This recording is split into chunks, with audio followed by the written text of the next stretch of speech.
Voltamos para o terceiro e último bloco do programa Polêmica. Estamos aqui com o vereador Rafael Diniz. Lembrando a você que dicas, críticas e elogios ao programapolêmica@gmail.com. E lembrando a todos, essa entrevista e as demais já feitas pelo Grupo de Comunicação Terceira Via, youtube.com/Programa Polêmica. Lá você encontra todas as entrevistas, mais de 120 entrevistados já em A Polêmica. Rafael, voltando à pergunta, porque alguém pode estar ligando a televisão nesse momento. Vereador eleito pelo povo, eu acredito em você, voto em você, para você me representar na Câmara. Aí você sabe que você tem lá duas funções típicas, de legislar, criar leis para o município e fiscalizar o executivo. Inclusive receber as contas do Tribunal de Contas, vetar ou não. Mas, de repente, na hora que eu vou lá assistir você na sessão da Câmara, cadê o Rafael? Não, o Rafael virou secretário de administração da prefeita ou do prefeito, inclusive que eu nem votei nele, né? Então você está trabalhando com uma pessoa que eu não acreditei no pleito eleitoral e você está juntinho com ele lá. Qual a imagem disso? Você concorda com isso, não concorda? Aceitaria um cargo desse? Cláudio, então, para responder claramente, não aceitaria. Se eu me coloquei para as pessoas como candidato a vereador, o mínimo que eu tenho é cumprir o meu mandato enquanto vereador. Você não fala isso no conforto da oposição, não? Não, falo tranquilamente, Se Se fosse situação, essa seria a sua posição. Exatamente. Mas agora você fala assim, você concorda ou discorda? Eu não sei. Eu vou respeitar o movimento daquele grupo político, eu não faria, Rafael. Eu vou respeitar o movimento daquele grupo político. Se o grupo político der a necessidade que você tem que ir. Foi o que eu falei, eu não vou. Então nem sempre a gente é de grupo, né? Eu sou um cara de grupo. Não, mas nem sempre a gente é nas atitudes. Não, mas você não pode ser de grupo passando por cima daquilo que você acredita. O grupo tem que me aceitar como eu penso. Mas se você for decisão minoritária? Com relação a eu estar lá? Não, tem um grupo de 30, um com colégio seu de trabalho. Vou falar que eu não posso estar lá. Isso é tranquilo para mim. E eu espero que as pessoas entendam, porque quando eu fui para aquele grupo, seja qual o grupo que for, de 30, 50, 20 pessoas, eles já sabiam como eu era. Nós temos que ter limites. Eu acho que o problema é quando a gente deixa de pensar como nós realmente pensamos, naquilo que nós acreditamos, por causa de outras pessoas. Eu acho que tem como eu continuar contribuindo para aquele grupo de outras formas. Mas eu não posso mudar aquilo que eu realmente penso e acredito. Então, no meu caso, eu não iria. Por quê? Eu digo o seguinte, isso eu falo para várias pessoas. Uma vez que você é eleito, você deixa de ser vereador daquela pessoa, você deixa de ser vereador só de quem votou em você. Claro. Você é vereador de todo mundo. Com certeza. Nesse caso específico, você deve satisfação não para o resto das pessoas. Você deve satisfação para quem votou em você. Pela massa constituída do seu mandato. Exatamente, porque foi ele que votou em você, como você bem disse, ele pode ficar descrente. Votei em você. Poxa, Rafael, o Cláudio, votei em você para ir para ser vereador e você hoje está naquele governo. Se eu acreditei, eu votei naquele governo ou não. Então eu digo que é mais da pessoa, ela ter a responsabilidade dela de dizer que se quer ir ou não. Eu não faria. Eu não faria em respeito aos meus eleitores. Rafael, mas de repente o seu quadro técnico vai ajudar o município naquele momento. Sim. Mas você não é o único quadro técnico capacitado para aquilo. Existem tantas pessoas tão boas quanto você. Então vamos juntos procurar uma outra pessoa. Mas eu fui eleito para ser vereador. Vou contribuir com o governo? Vou contribuir, mas mais que isso. Vou contribuir para a minha cidade enquanto vereador, se eu fui eleito para isso. Eu já fiz esse tema com você, mas ficou uma questãozinha que eu queria que você deixasse claro. Por favor. Prefeito que nomeia parente. Certo. Parentes até muito bem tecnicamente. Grandes profissionais, mas são parentes, às vezes até muito próximos. Perfeito. O caso de Campos.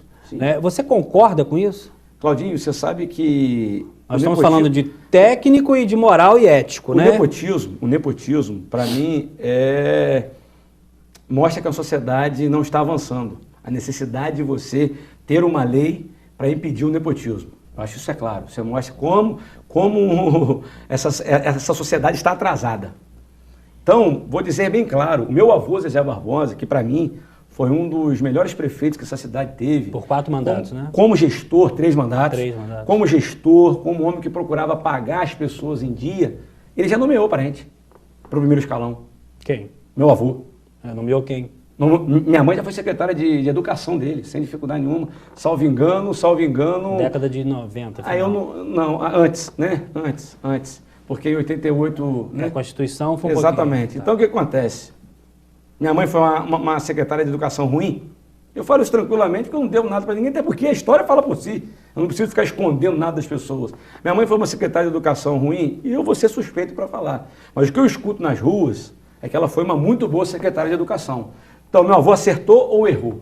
O problema é quando você indica para beneficiar pessoas da sua família, e não porque elas estão preparadas para aquele cargo. Mas como nós sabemos que nós vivemos numa sociedade, que as pessoas não estão preocupadas, em sua maioria, nessas questões políticas especificamente, em dar qualidade para a máquina administrativa, mas sim botar a gente da família aqui para ajudar fulaninho, para ajudar não sei quem, aí eu acho que nesse momento nós precisamos da lei do nepotismo para impedir esse excesso, essa irresponsabilidade. Mas se nós tivéssemos certeza que todo administrador fosse colocar, sendo parente ou não, com condições técnicas para estar ali, acho que você não teria dificuldade, entendeu? Mas como nós sabemos que não acontece, eu acabo sendo favorável a não colocar parentes na administração.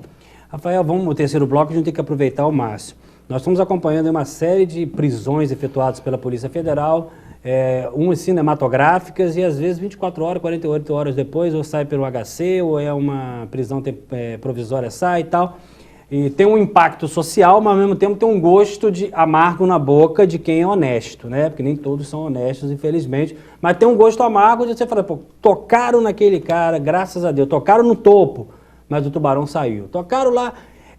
Nós temos uma justiça hoje, entre parênteses, precária no sentido punitivo, ou nós já estamos avançando muito? E sendo a Polícia Federal dirigida pelo ministro da Justiça, que é um cargo de comissão, isso interfere em determinadas ações? Na minha opinião, com certeza vai interferir.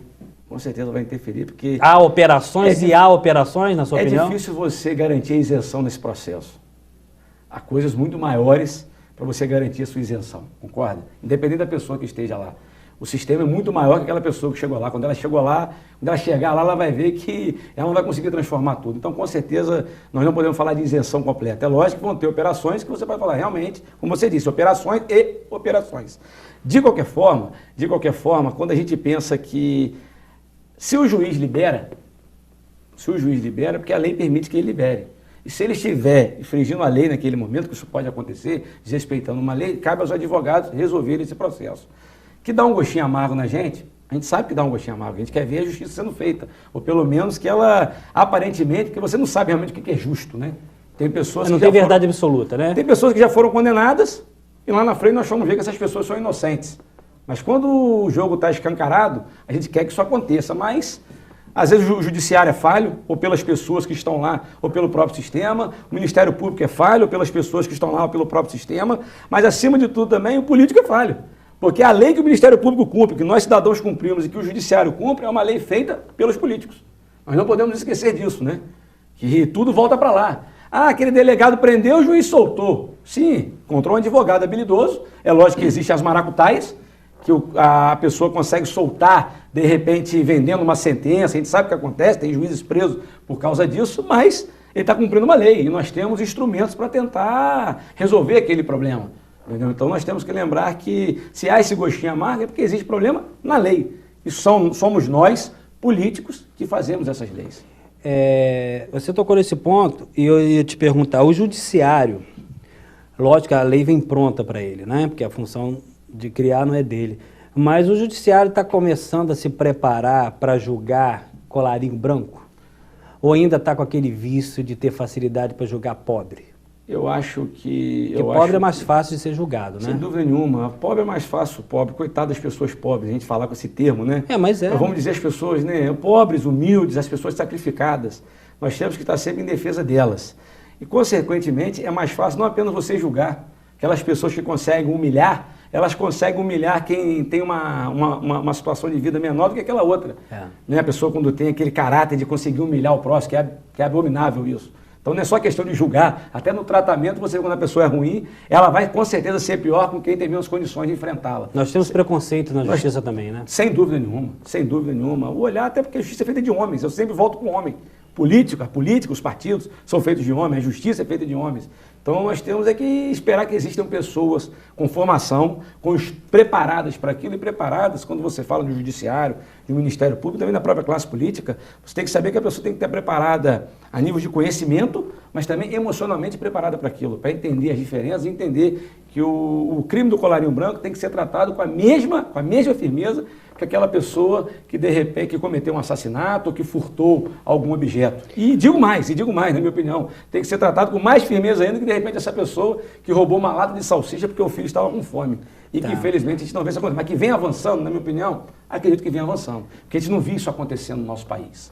Então, respondendo a sua pergunta, eu acho que vem avançando. Precisa melhorar muito. Maioridade penal, na sua opinião, reduz ou não? Não reduz. Você não reduz? Para mim não reduz. E já que você tocou da Câmara, a Câmara de Campos tem mais coisa para fazer, não tem não, Rafael? Do que abrir reunião para falar sobre maioridade penal, independente da pessoa em si, que a gente respeita muito. Não, quero o seguinte, a vereadora auxiliadora, ela apresentou o requerimento, mas eu estava junto com ela, meu nome só não estava no papel. Então eu quero dizer para as pessoas que eu apresentei junto com ela. Por quê? Nós somos uma Câmara de debate. Sim. Nós temos que provocar. Mesmo que seja do âmbito federal o tema, né? Exatamente. A vereadora auxiliadora, ela é da bancada governista, mas eu faço onde tiver que fazer, eu elogio o meu colega que cumpriu bem o seu papel. E esse é o caso que eu faço. Então eu não estava sozinha, eu assinei, vou dizer que não assinei junto com ela por uma falta de encontro dos gabinetes. Mas estava junto fisicamente. Estávamos junto fisicamente com ela, tanto que fiz parte da mesa. E parabenizo a vereadora auxiliadora, como mais nós cumprimos o nosso papel. Por quê? Nós fomos procurados pela Federação dos Estudantes de Campos, querendo debater. E teve muito estudante presente lá. Então o que a Câmara fez? Foi produtiva. Foi produtivo. O que a Câmara fez? Trouxemos Polícia Civil, trouxemos Defensoria Pública, trouxemos o Ministério Público. O Judiciário que não esteve presente. Não sei, não posso lembrar se foi convidado. Mas trouxemos o Ministério Público. Trouxemos pessoas jovens, OAB representantes, OAB, o doutor Luiz Fernando Guru estava presente também, e tantas outras instituições, universidades estavam presentes, todas elas que quiseram, usaram da palavra. O que a Câmara de Campos quis fazer através do requerimento da vereadora auxiliadora, que eu também participei? Mostrar para a sociedade de Campos que nós estamos debatendo o assunto. Nós estamos debatendo o assunto e que nós fomos solicitados pelos jovens para mostrar o que nós pensamos, não. Nós fomos solicitados para promover o debate. Os jovens queriam saber o que o Ministério Público de Campos, que as autoridades queriam saber, que está atuando nessa área, pensa. O que a Polícia Civil que atua nessa área, que tem que apreender menores a todo instante, na maioria das vezes pelo tráfico de drogas, o que ele está pensando? Então a gente ouvir a sociedade e passar uma informação para o Congresso. Perfeito. Porque nós somos um braço do Congresso aqui.